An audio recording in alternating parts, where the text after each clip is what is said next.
అందరికీ నమస్కారం. నేను మీ దేవి. 'మిస్టర్ యారగంట్' 8వ భాగం. రచయిత వనజ గారు. ఫ్రెండ్స్, కథ చదవడం స్టార్ట్ చేసిన వెంటనే వీడియోకి ఒక లైక్ చేయండి. చిన్నప్పుడంటే తెలిసి తెలియక అనుకున్నాను, కానీ ఇప్పుడు కూడా అలాగే ఉంటే ఏమనుకోవాలి? అసలు నేను చేసింది తప్పా? అని గంభీరంగా ఉన్న ప్రకాష్ గారు బాధగా మారిపోయారు. తెలిసి కూడా మీరు ఎందుకండి ఇలా బాధపడతారు? కన్నా త్వరగా మారతాడులెండి. మీరు బాధపడకండి. మీరు కూడా ఇంకోసారి బృందా గురించి ఆలోచించండి. కన్నా చెప్తున్నాడంటే ఆ అబ్బాయి అంత మంచివాడు కాదేమోనండి అని హరిత అనగానే ఆలోచనలో పడ్డారు ప్రకాష్ గారు. పొద్దున్నే పదం తలారా స్నానం చేసి రూమ్‌లో మొదటి వాటు పూజ చేసేసి తన కురులు ఆరబెట్టుకుంటూ కిటికీ దగ్గర నిలబడింది. జీన్స్ తీసుకున్న స్వప్న త్రిపుతం బలవంతం ప్లస్ 1 అవర్ క్లాస్ తీసుకోవడంతో బుద్ధిగా హాఫ్ సారీ కట్టుకొని పిన్నులతో ఒళ్ళంతా కప్పేసుకుంది. అవునే త్రిపు, గుడికి వెళ్ళాలన్నావు సరే, మరి క్రిస్ సార్ వాళ్ళు ఎలా వస్తారు? వచ్చారని మనకు ఎలా తెలుస్తుందని పదంలో డౌట్ రేస్ చేసింది స్వప్న. అవును స్వప్న గారు, క్రిష్ గారు వచ్చినట్టు మనకెలా తెలుస్తుందంటూ దువ్వెన బుర్ర దగ్గర పెట్టుకొని వయ్యారంగా నిలబడింది త్రిపుదం. అంతలో తన ఫోన్‌కి కాల్ రావడంతో లిఫ్ట్ చేసింది. హలో ఎవరండి? అంది త్రిపుద. హలో. ఆ గొంతు వినగానే షాకై నిలుక్కుపోయింది మన పదం. త్రిపు ఎలా ఉన్నావని అటువైపు నుంచి ప్రమోద్ అడగడంతో బాగున్నాను బావగారు అంటూ చెప్పింది త్రిపుద. మొత్తానికి సిటీ వచ్చేసావన్నమాట.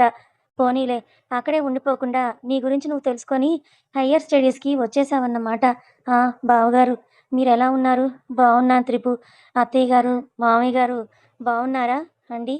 నేనెక్కడున్నాను త్రిపుద? బెంగుళూరులో కదా బావగారు.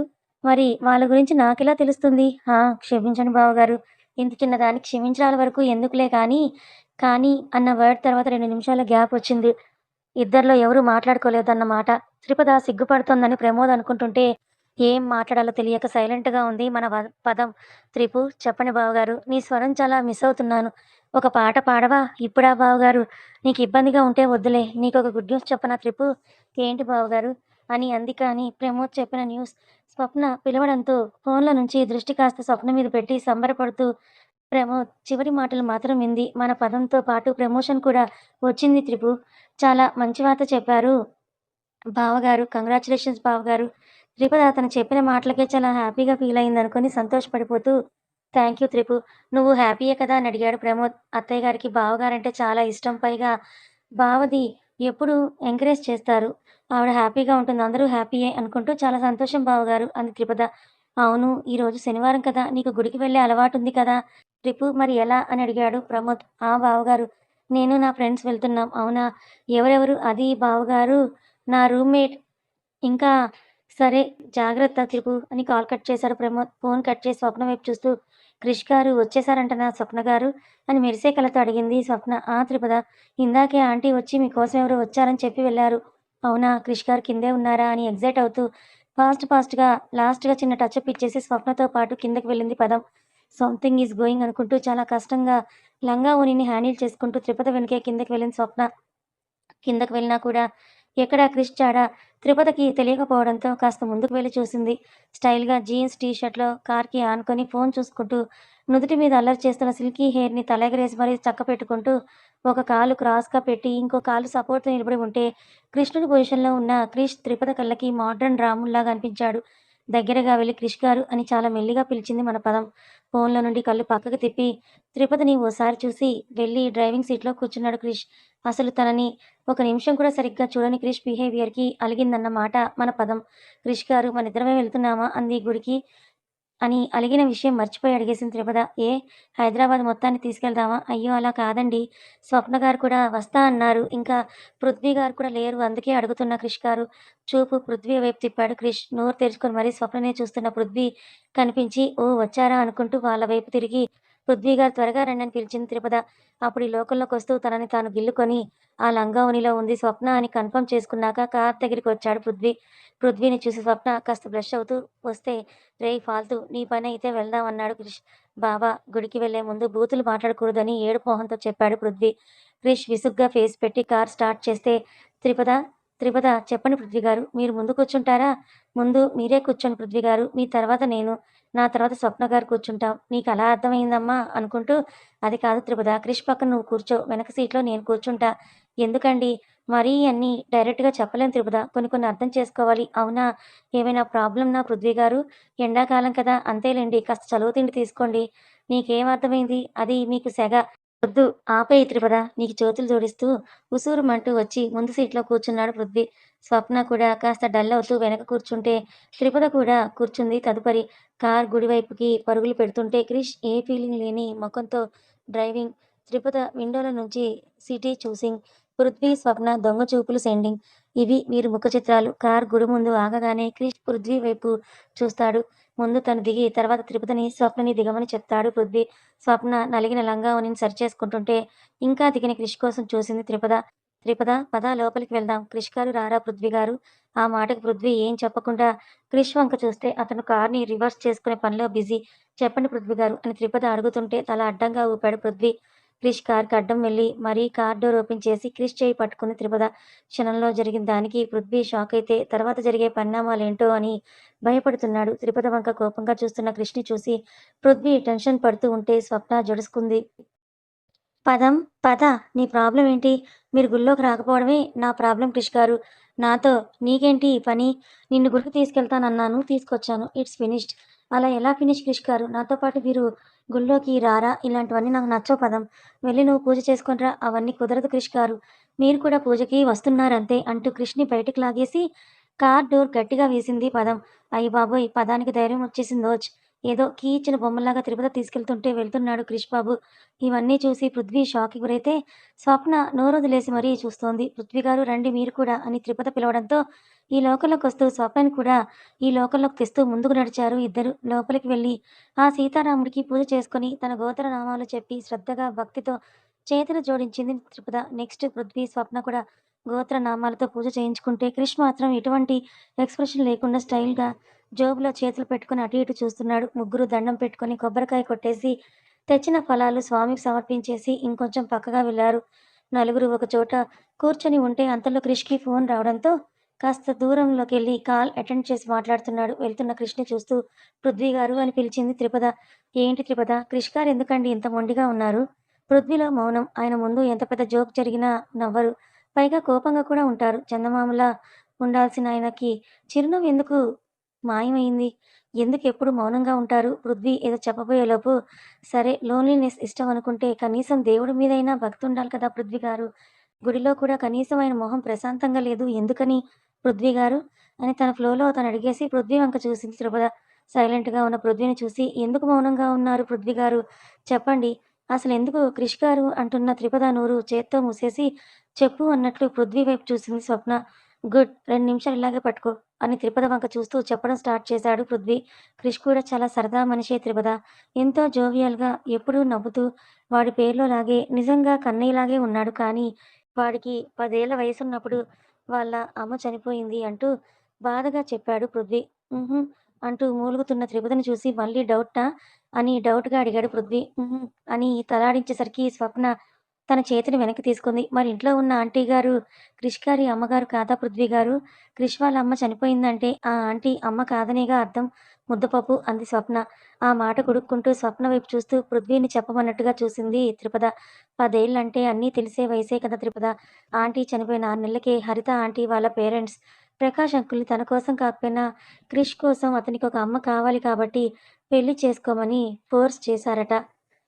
అప్పుడు దానికాయన ఒప్పుకొని హరిత ఆంటీని పెళ్లి చేసుకున్నారు. వాళ్ళ అమ్మ ప్లేస్‌లోకొచ్చినందుకు హరిత ఆంటీ మీద కోపం. ఆ ప్లేస్‌ని ఇంకొకరికిచ్చినందుకు ప్రకాష్ అంకుల్ మీద కోపం. ఆ కోపం మొండితనంతోనే వాడు 10 ఏళ్ల నుండే ఇలా అయిపోయాడు త్రిపద అని బాధగా చెప్పాడు పృథ్వీ. అయ్యో! పాపం అండి క్రిష్ గారు అని త్రిపద కూడా బాధపడుతుంటే, ఈ పాపం అనే పదం వాడికి నచ్చదు త్రిపద. అందుకే తన పర్సనల్ ఎవరికీ షేర్ చేసుకోడు. ఇలాగే ఉండిపోయాడని చిన్నగా నవ్వాడు పృథ్వీ. వెనక్కి తిరిగి దూరంగా ఫోన్‌లో మాట్లాడుతున్న క్రిష్‌ని చూస్తోంది త్రిపద. వెంటనే లేచి అతని వైపు వెళ్ళింది. క్రిష్ సార్ వెనక ఇంత గతం ఉందా పృథ్వీ? హ్మ్. అయినా నువ్వేంటి ఈరోజు స్పెషల్? పృథ్వీ కళ్ళెగరేస్తూ అడగగానే నథింగ్ స్పెషల్ అంటూ ముందుకు చూస్తూ ఉంది స్వప్న. మరి ఈ లంగావోణి ఏంటట? నన్ను చూడగానే చున్నీని తెగ నలిపేయడం ఏంటట? సూటిగా పృథ్వీ అడిగాడు స్వప్నని చూస్తూ. ఆ! నా అందానికి బాగా మ్యాచ్ అవుతుందని ఈ హాఫ్ సారీ వేసుకున్నా. మహేష్ బాబు లాంటి కుర్రాళ్ళు నాకు పడిపోతారేమోనని అలా సిగ్గుపడుతూ ఉన్నా. ఏయ్! ఏంటోయ్! ఇది టూ మచ్. అవును. చాలా సేపటి నుంచి ఈ లంగావోణిలో ఉండటం టూ మచ్. ఎహే! అది కాదు మరి చెప్పొచ్చుగా. ఏమని? గుడిలో కొబ్బరి చిప్పని. అని స్వప్న ఎంతకీ కూడా బయట పడకపోవడంతో ఉడుక్కుంటూ ఫోన్ చూస్తూ పృథ్వీ బిజీ అయిపోతే తన ఎర్త్‌కి సైడ్ కొట్టుకోవడంలో డ్రీమ్ బిజీ. క్రిష్ కోసం వెళ్ళిన పదంకి కాల్ కట్ చేసి వెనక్కి వస్తూ క్రిష్‌ని కనపడటంతో అక్కడే వాల్‌కి అందంగా అమర్చబడి ఉన్న నీలమేఘశ్యాముడు కనపడటంతో ఆయన వైపు తిరిగి 2 చేతులు జోడించింది త్రిపద. క్రిష్ తన దగ్గరికి రాగానే కన్నయ్య అని ప్రేమగా పిలిచింది త్రిపద. ఒక్క నిమిషం క్రిష్‌కి ఆ పిలుపు ఎవరిదో తెలియక చుట్టూ చూసి మళ్ళీ ముందుకు వెళ్ళిపోతున్న టైంలో కన్నయ్య అని ఇంకాస్త మధురంగా పిలిచింది పదం. ఈసారి చాలా చురుగ్గా క్రిష్ బ్రెయిన్ షార్ప్‌గా వర్క్ చేస్తూ ఆ పిలుపు వచ్చిన వైపుకి చూసేసరికి ఆరాధనగా కృష్ణనే చూస్తూ కనపడింది త్రిపద. త్రిపద భక్తిలో మునిగి తేలుతోందని అర్థమయ్యాక క్రిష్ వెళ్ళిపోతూ ఉంటే అతని చెయ్యి పట్టుకొని తన పక్కకి తెచ్చుకుంది త్రిపద.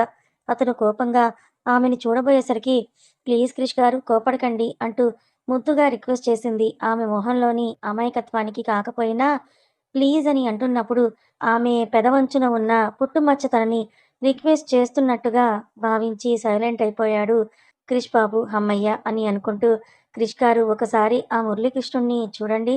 అందరికీ నేనున్నాను అని అంటూ ఆయన కళ్ళు చెప్పడం లేదా?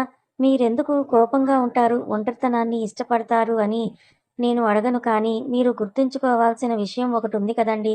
ఆయన ఎవ్వరిని ఊరికే దూరం చేసి తన దగ్గరికి రప్పించుకోడు. ఒకరిని దూరం చేశాడు అంటే అంతకంటే ఇష్టమయ్యే వారిని దగ్గర చేస్తారనే కదండీ! కాబట్టి ప్లీజ్ మీరు కోపడకుండా ఈ చిన్ని లైఫ్‌ని హ్యాపీగా గడిపేస్తూ మీకోసం, మీ చుట్టూ ఉన్నవారి కోసం జస్ట్ ఒక దండం పెట్టుకుంటే ఆయన అందరినీ చల్లగా చూస్తాడండి అని చెప్తూనే క్రిష్ 2 చేతుల్ని తనే కలిపేసి అతని నుదుట కుంకుమ పెట్టేసింది. త్రిపద వంక కోపంగా చూసి కుంకుమ తుడిచేయబోతూ ఉంటే క్రిష్ ఏం చేస్తాడో అని ముందే ఊహించిన త్రిపద అతని చేయి పట్టేసుకొని ప్లీజ్ తుడిపేసుకోకండి అని అంటూ ముద్దుగా మొహం పెట్టి అడిగేసింది. ఆమె అడిగింది అనో, లేక ఆమెని అప్సెట్ చేయడం ఇష్టం లేకనో కళ్ళు మూసుకొని ఆమె కలిపిన చేతుల్ని అలాగే ఉంచేశాడు మొదటిసారి మన క్రిష్ బాబు. భగవంతుడా!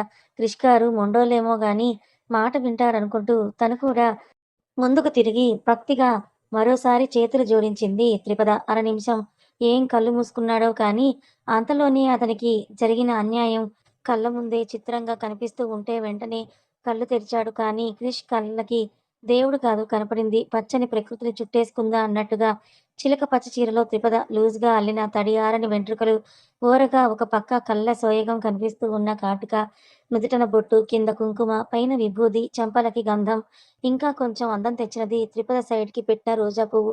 ఒక పక్కగా త్రిపద రూపం చూసిన క్రిష్‌కి తన మనసుని వశం చేసుకుంటున్నది మాత్రం ఆమె పెదవి పుట్టుమచ్చనే. దేవుడిని గట్టిగా కాకా పడుతున్నట్లుగా తన మాటలతో దేవుడికి కూడా నవ్వు తెప్పిస్తోంది అన్నదానికి గుర్తుగా ఆమె పెదవి పుట్టుమచ్చ కదులుతూ ఉంది. అంతలోనే త్రిపద కళ్ళు తెరిచేసరికి వెనక్కి తిరిగిన క్రిష్ కనపడ్డాడు. అప్పుడే క్రిష్ గారనుకుంటుండగా భక్తుల రద్దీ పెరిగిపోవడంతో త్రిపదిని ఎవరో ముందుకు తోస్తే ఆ పడటం కాస్త క్రిష్ మీదకి పడి బెదురుగా అతన్ని చూస్తుంది. ఇనుప మంచం మీద పూల బంతి పడినట్లుగా అనుకోండి మీరు. ఇందాక చొరవకి కుంకుమ పెట్టినందుకు, ఇప్పుడు మీద పడినందుకు క్రిష్ కన్ఫర్మ్‌గా కోప్పడతాడు అని భావిస్తూ భయంగా అతన్నే చూసింది. ఆమె అంచనాలని నిజం చేస్తూ క్రిష్ కోపంగా చూస్తూ ఉన్నాడు. కానీ ఆమెని కాదు. ఇందాక త్రిపదని తోసి ఆమెనే చూస్తున్న ఒకతన్ని క్రిష్ కోపానికి జడిసి అతను ముందుకు వెళ్ళిపోతే త్రిపదని సరిగ్గా నిలబెట్టి అయ్యిందా అని కాస్త గట్టిగా అడిగాడు. గుళ్ళో ఇలాంటివి జరుగుతాయా అని అడక్కండి. కొన్ని టైమ్స్ జరుగుతాయి. కొందరు అలాంటి వాళ్ళు ఉంటారు. హ్మ్. అని తలూపడంతో ఇద్దరూ కలిసి ఇందాక కూర్చున్న దగ్గరికే వెళ్తారు. అక్కడ మనం ఊహించినట్టుగానే పృథ్వీ, స్వప్నల బండి బాగా స్పీడ్‌లో ముందుకు వెళ్ళిపోతూ ఉంది.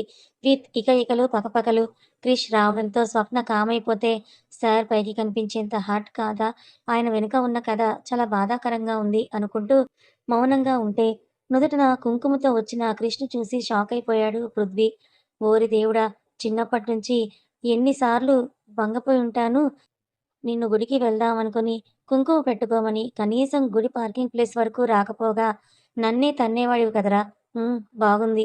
నీలో ఈ చేంజ్. దీనికి కారణం త్రిపద అని అర్థమవుతోంది. ఇలాగే నువ్వు చేంజ్ అవుతూ, నా పాత ఫ్రెండ్‌నే నాకు కనిపిస్తావు అని అనుకుంటూ హ్యాపీగా ఫీలవుతూ వెనక్కి తిరిగి, స్వామి వాడెప్పుడూ సంతోషంగా ఉండేలాగా చూడు అని అనుకుంటూ దండం పెట్టుకుంటాడు పృథ్వీ.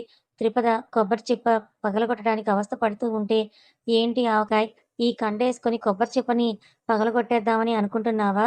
క్రిష్ గారు ఆ! నేనే. మీరేలెండి. మీకెప్పుడు నన్ను అనడమే సరిపోతుంది. మరి లేకపోతే ఈ కేజీ, అర కేజీ కండతో కొబ్బరి పగలగొట్టేసి ముక్కలు చేసేసుకొని కొబ్బరి పొలం వండేసుకుందామని అనుకుంటున్నావా? నేనేమీ అలా అనుకోలేదులెండి. ఏదో ఒక ముక్క కొట్టుకొని తిందామని అనుకున్నాను అంతే అని అంటూ మళ్ళీ కొట్టడం మొదలెట్టింది పదం. నీ వల్ల కాదు అగ్రహారం. అవుతుంది చూడండి క్రిష్ గారు. కేవలం బలం మాత్రమే కాదు, సంకల్ప బలం కూడా కావాలి అని అంటూ కొబ్బరి పగలగొట్టబోయి, ఆ పెచ్చు తన చేతికే తగిలించుకొని స్మూత్‌గా ఉన్న చేతికి బ్లడ్ రప్పించుకుంది త్రిపద. "ఏయ్ పదం చూసుకోవా" అని విసుగ్గా అంటూ ఆమె చేతికి హ్యాండ్‌కి చుట్టి మొదటిసారి కాస్త కంగారు పడ్డాడు మన బిర్యానీ త్రిపదకి బ్లడ్ రావడంతో. "క్రిష్ గారు ఉష్ మాట్లాడకు" అంటూ ఇంకా కోపంగా చూశాడు క్రిష్. "నాకేం కాలేదండి. జస్ట్ కొంచెం బ్లడొచ్చింది అంతే. మాట్లాడకన్నానా తింగరి. సంకల్పం, సొరకాయ అంటూ చేతికి దెబ్బ తగిలించుకున్నావు చూడు. మీలో ఈ ఎమోషన్‌ని నాకు కావాలి అనుకుంటూ, నా సంకల్ప బలం గట్టిదేనండి క్రిష్ గారు. అందుకే మీ ఎమోషన్స్‌ని బయట పెట్టించాను అంటూ తను చేసింది నిజాయితీగా ఒప్పేసుకుంది త్రిపద. ఆమె వైపు ఇంకా కొరకొర క్రిష్ చూసేసరికి, సారీ క్రిష్ గారు. నేను కావాలని చేయలేదు. మీరిలా ఏదో పోగొట్టుకున్న వారిలాగా ఉంటే అసలేం బాలేదండి. మీలో ఇంకో క్రిష్ గారు ఉన్నారండి. ఆయనని బయటకు తీద్దామని అంటూ త్రిపద అమాయకంగా చెప్తూ ఉంటే ఆమె కళ్ళనే చూస్తున్నాడు క్రిష్. కథ కొనసాగుతుంది. మరి క్రిష్ వెనుక ఉన్న గతం తెలుసుకున్న త్రిపద క్రిష్‌ని మారుస్తుందా? మరి క్రిష్ త్రిపద మాయలో పడిపోతున్నాడు కదా! త్రిపదకి పెళ్లి కుదిరిందని తెలిస్తే అసలు త్రిపదకి తన బావతో పెళ్లి ఫిక్స్ అయిందని తెలిసి కూడా క్రిష్‌తో ఎందుకింత క్లోజ్‌గా ఉంటుంది? తెలుసుకోవాలనుకుంటే ఛానెల్‌ని ఫాలో అవ్వండి. కథ నచ్చితే లైక్ చేయండి. Thank you so much.